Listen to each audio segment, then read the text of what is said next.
গোপালপুর গ্রামের চাষিরা পড়েছে দারুণ বিপদে। গতবারের বন্যায় তাদের ফসলের অনেক ক্ষতি হয়েছে।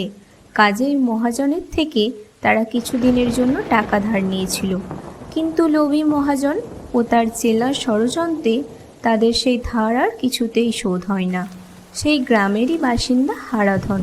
হারাধনের স্ত্রী ও ছোট মেয়েকে নিয়েছিল অভাবের সংসার। এদিকে হারাধনের স্বপ্ন মেয়েকে বড় অফিসার বানাবে। খেপি, ভালো করে পড়াশোনা কর, তোকে বড় হয়ে বড় অফিসার হতেই হবে। এই কদিন ধরে যা বৃষ্টি হচ্ছে, ঘরে দুমুঠো অন্ন নেই রে। আজ মনে হয় আধ পেটা খেয়েই থাকতে হবে। গিন্নি, ও গিন্নি, খুব বিপদে পড়েছি যে গো। গরিবের তো সবসময়ই বিপদ, নতুন করে আর কি বা বিপদ হবে? গিন্নি, মহাজনের কাছ থেকে যে ধার নিয়েছিলাম তা শোধ দিতে না পারলে সব কেড়ে নেবে বলছে গো। তোমাকে আগেই বলেছিলাম ধার নিও না, না খেয়ে থাকবো তাও ভালো। এখন তো একটা উপায় বের করতেই হবে। তোমার এই দুর্দশার দিনে আমি কি হাত গুটিয়ে বসে থাকতে পারি বলো? মায়ের এই শেষ স্মৃতি কানের দুলটা বন্ধক দিয়ে একটা ব্যবসা শুরু করো, দেখবে ঈশ্বরের কৃপায় সব ধার শোধ হয়ে যাবে। আমি তোমার মায়ের শেষ স্মৃতিটুকু কেড়ে নিই কি করে বলো তো?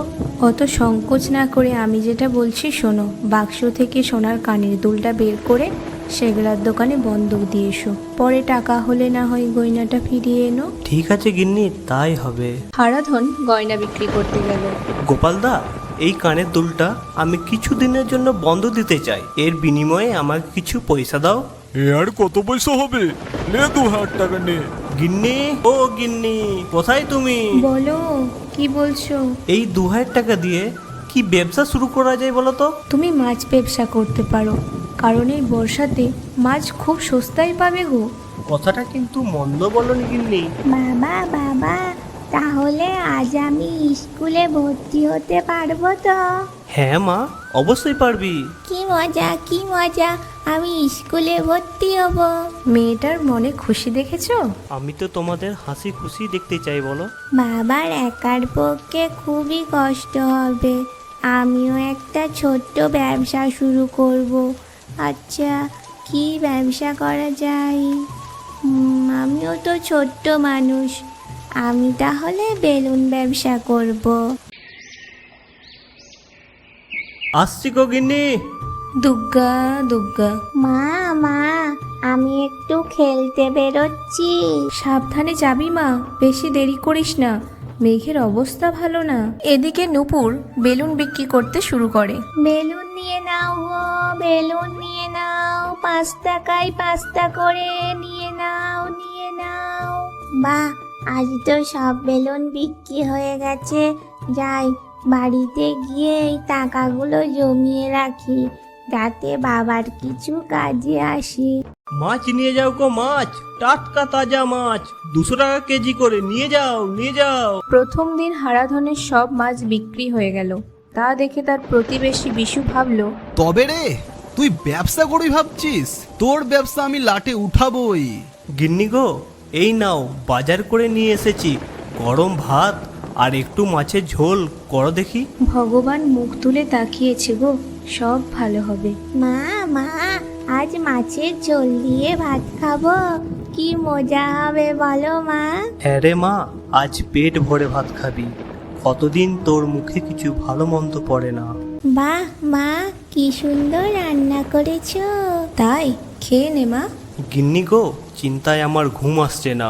মেয়েটাকে ভালো করে পড়াতে পারবো তো? হ্যাঁ গো, সব হবে, আর চিন্তা করো না, ঘুমিয়ে পড়ো, কাল আবার কাজে বেরোতে হবে। হ্যাঁ গিন্নি, তুমিও ঘুমিয়ে পড়ো। আসলাম গো গিন্নি। দুগ্গা দুগ্গা। হারাধন দেখলো তার পাশেই বিশু মাছ নিয়ে বসেছে। এই মাছ নিয়ে যাও গো, মাছ অল্প দামে রুই কাতলা পোনা নিয়ে যাও গো, নিয়ে যাও। এই হারা, তোর মাছ যে বড় টাটকা তাজা দেখছি, কত দাম রেখেছিস রে বাবা? 200 টাকা কেজি বুড়িমা। 200 টাকা কেজি? আমাকে বুড়ি পেয়েছিস বলে এত দাম নিবি বাবা? এদিকে এসো, এদিকে বুড়িমা, 100 টাকায় রুই কাতলা পোনা নিয়ে যাও। 100 টাকা? বাহ বাহ, তাহলে 500 দিয়ে দে তো। হ্যাঁ বুড়িমা। এইভাবেই সমস্ত খরিদ্দার বিশুর দিকে যায়। বিশুর সব মাছ বিক্রি হয়ে গেলেও হারাধনের মাছ বিক্রি হয় না। গিন্নি গো, ব্যবসার বাজার খুবই খারাপ। বিশু আমার পাশে ব্যবসা করলে আমার ব্যবসাটা লাটে তুলেছে। চিন্তা করো না, আজ হয়নি তো কি হয়েছে, কাল ঠিকই হবে। তাই যেন হয় গিন্নি। পরদিন হারাধন আবার মাছ বিক্রি করতে বসলো। এই আমাকে 1 কেজি মাছ দে তো। দাম কত করে রেখেছিস বল?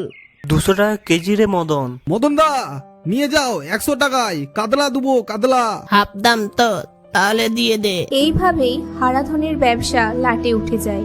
এদিকে মহাজন টাকা চাইতে আসে তার লেটুলের নিয়ে হারাধনের বাড়িতে। না মহাজন বাবু, বাবা বাড়িতে নেই গো। তৎক্ষণাৎ হারাধন এসে উপস্থিত হয়। হরদন, আজ তোকে টাকা দিতেই হবে, না হলে তোকে গ্রাম ছাড়া করব। এদিকে মাছের দাম তো বেশি নিস, আর আমার ধার শোধ করিস না। বাবু, এইবারের মতো ক্ষমা করুন, আর 2 মাস সময় দিন। আর কোনো সময় দেওয়া যাবে না। এই তোরা দাঁড়িয়ে আছিস কেন? হারদনকে মেরে গ্রাম থেকে বের করে দে। হারাধনের পরিবারকে গ্রাম ছাড়া করে। এই বৃষ্টিতে এবার আমরা কোথায় যাব গিন্নি? কি বা খাবো? বাবা বাবা, তুমি কষ্ট পেও না, সব ঠিক হয়ে যাবে। দেখো, ঈশ্বর আছেন। হারাধনের পরিবার এক গাছতলায় আশ্রয় নেয়। অন্যদিকে গোপালপুর গ্রামের বেশিরভাগ মানুষের শরীর খারাপ। শরীরটা যে বড় দুর্বল লাগছে, আজ একবার ডাক্তারবাবুর কাছে দেখাতে যেতে হবে।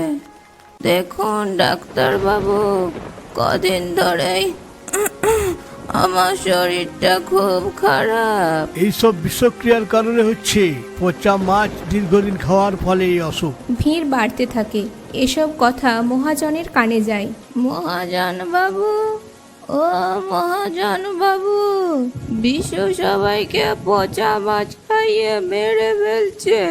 আপনি ওকে উচিত শিক্ষা দিন মহাজন বাবু। এই তোরা বিশুকে তুলে নিয়ে আয়। বলুন মহাজন বাবু। পচা মাছ খাইয়ে তুই গ্রামে সর্বনাশ করছিস, তুই আজ গ্রাম ছাড়ো। কই খাইনি তো। হ্যাঁ, তুমিই খাইছো। মহাজন বাবু, ক্ষমা করে দিন আমায়, আর কখনো এসব হবে না। তোর কোনো ক্ষমা হবে না, তুই দূর হ এই গ্রাম থেকে। বিশুকে গ্রাম থেকে বের করে দেয় ও হারাধনকে খুঁজে বের করে। ক্ষমা করিস হারাধন, আমাদের ভুল বুঝতে পেরেছি। গ্রামে ফিরে আয় হারাধন, গ্রামে ফিরে আয়, তোর সব ধার মুকুব করে দেবো।